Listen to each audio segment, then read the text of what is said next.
Solving this problem, there's a couple ways you can do this. I'll show you the easy way, and then I'll do the hard way. Well, the easy way would just be divide through by cosine x. So what you end up with is sine of x over cosine of x plus 1, because cosine over x plus cosine over x is 1. And this is the same thing as a derivative of the tangent, which is the secant squared x. But I'll show you the hard way, or the longer way, the quotient rule.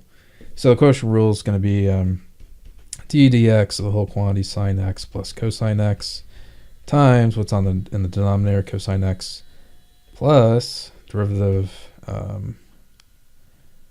what's on the bottom, which is the cosine x, times the sine x plus cosine x, all over cosine x squared. So we end up with is cosine x minus sine x times cosine squared, or cosine x, yikes, plus sine of x, minus sine of x, quantity sine x plus cosine x, and then all over cosine squared x. So what I get is cosine squared x on top minus sine x cosine x minus sine squared x minus sine x cosine x. See here, all over cosine squared x.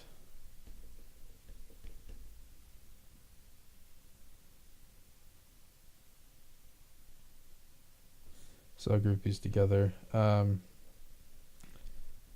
I get cosine squared x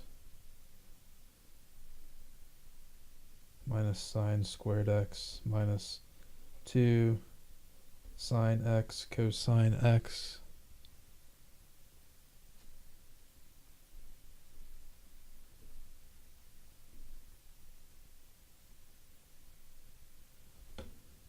I made a mistake. This should be minus a minus. It's one big mistake I made here. Sorry about that. So this becomes plus, and this becomes plus. That makes me feel kind of goofy. So what ends up happening here is these two terms cancel out, and we're left with cosine squared x plus sine squared x over cosine squared x.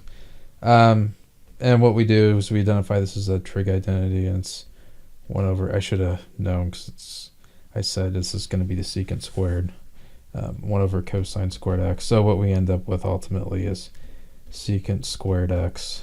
And that's it. And that's the derivative of this equation. I hope that helps. Thanks for watching.